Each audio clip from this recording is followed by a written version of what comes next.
Hello again, everybody. Revolver Guy here. Got another video for today. The title of this video is COVID is just the beginning. And I want to start off real quick and just say that I don't do these videos to try to be a fear monger or create fear or panic with people. I do them so that you'll be informed and so that hopefully we can all pull together as a community, as like-minded individuals, and prepare for this situation and all the things coming up. None of us can predict the future, but a lot of things that have been happening were predicted probably about 2,000 years ago. And if you don't believe in the Bible, that's fine. I don't have anything against you. But a lot of things that were foretold back then seem to be coming true right now. And that's why I believe that COVID is just the beginning. A few points I want to go over. I'm not going to preach to you and read a bunch of Bible verses to you, but there are some things in the Bible that were foretold that actually have a lot of relevance today. One of them was when Jesus was speaking in Matthew 24, verse 6. He starts out with, "And ye shall hear of wars and rumors of wars, but this is not the end." I'm kind of paraphrasing here. I'm not going to go through and read a bunch of scripture. I would encourage you to look it up for yourself, and it will show you a lot and teach you a lot of things. Jesus goes on to say that nation will rise against nation, kingdom against kingdom. There will be famines and pestilence and earthquakes in diverse places. Verse 9, he goes on to say that they shall deliver you up to be afflicted, and they shall kill you in my name's sake. Verse 10 talks about how many people will be offended and will betray each other and will hate one another. And I think that's something that we can see today, how bad it really is. There's a lot of betrayal, a lot of hatred.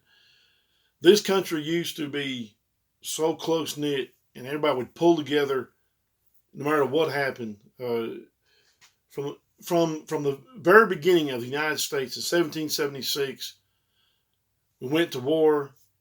People pulled together to fight for our freedom and independence. War of 1812. Then the Civil War came along, and the country divided. And it was the worst war in our nation, of our nation's history to this day. Over 600,000 dead. But even after that, the nation came back together. World War I and then World War II. World War II was amazing times. What the people did, how not just the people that went to war, but the people that stayed back and went to work in factories making supplies for our soldiers and helping fight for freedom and helping to further democracy. Well, sad to say today, I don't think you'd ever see that happen. Of course, that's not just the people's fault. When your government has financed wars to make the rich richer, there's not a whole lot of patriotism left as far as fighting a war goes. And I tell you, all these wars and rumors of wars, you got China and India. Of course, war with China with us could break out at any time. But I'll tell you the truth, I'm not sending any of my kids to fight that war. I've had enough of this ridiculous government that we have that's supposed to be for the people and by the people. It's not. It's for the rich and by the rich. And I've served myself. I did my time. And when I did it, I didn't realize what was really going on. I wanted to serve my country. But what I ended up doing was serving the rich elite.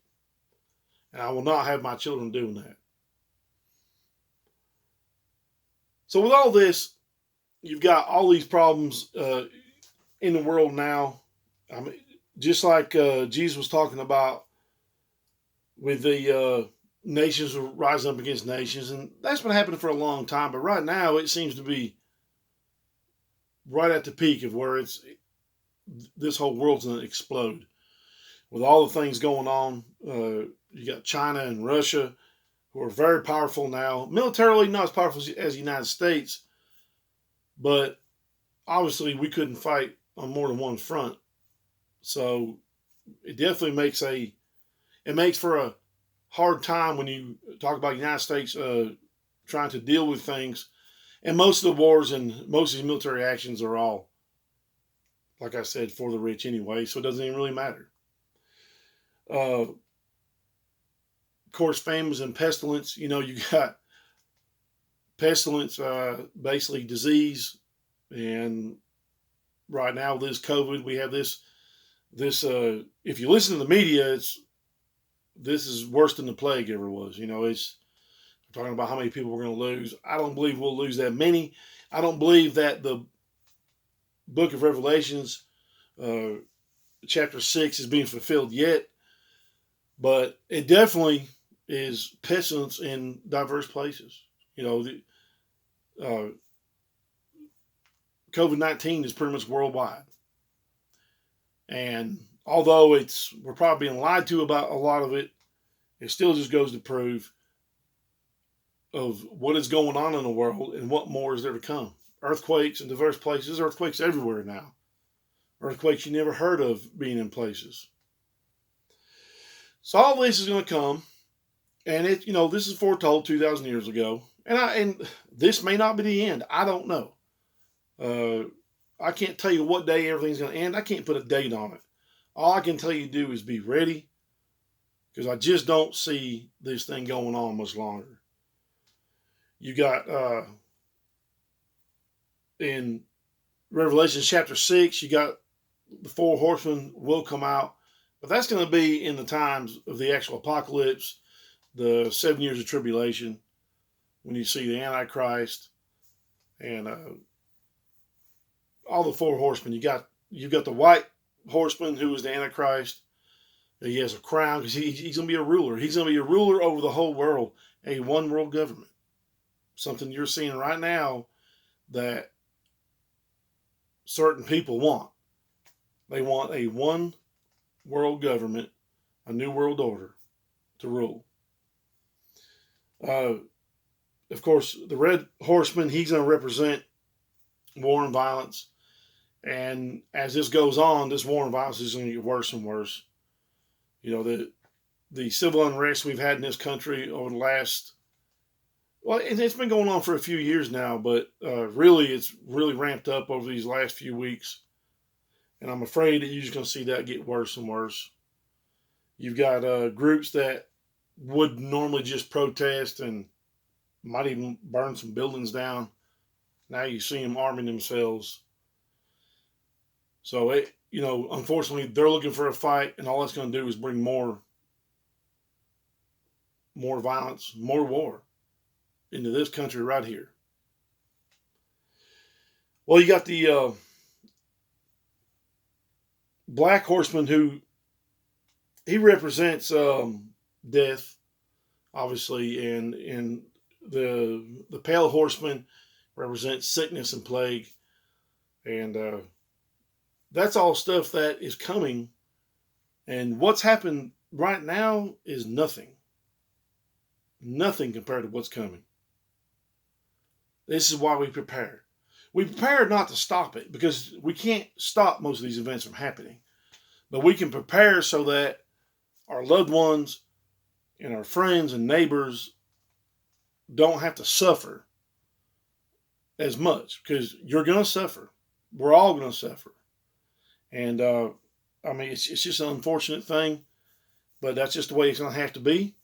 But how much you suffer is on you.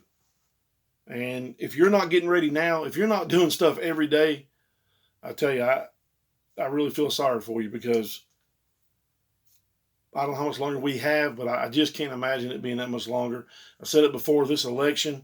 Who knows if we'll even have one. I hope I'm wrong. Maybe after the election, everything will die down and we'll be okay again for a while. I hope that's the case, so that more people can prepare and have more time. Because obviously you don't want to go out and finance everything you've got just to buy supplies. Because if it doesn't happen, then you're going to be in debt thousands of dollars. And I don't, in the long term, I don't know if that'll be good or not. It's only the Lord knows the day.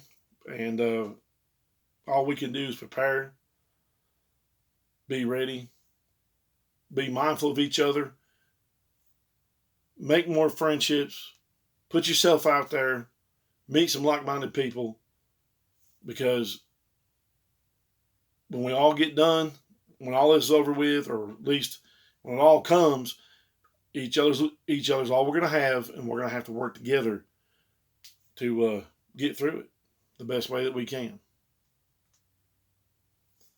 There's always hope. If you don't believe in God, I'm not going to put you down for it. That's your business. But as far as for me, there's always hope.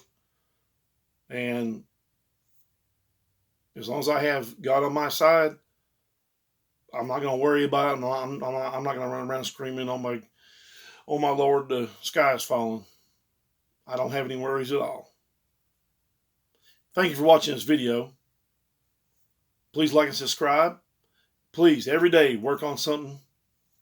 Try to do a little bit for prepping, putting food away, training yourself, arming yourself. And remember, all gun laws are unconstitutional.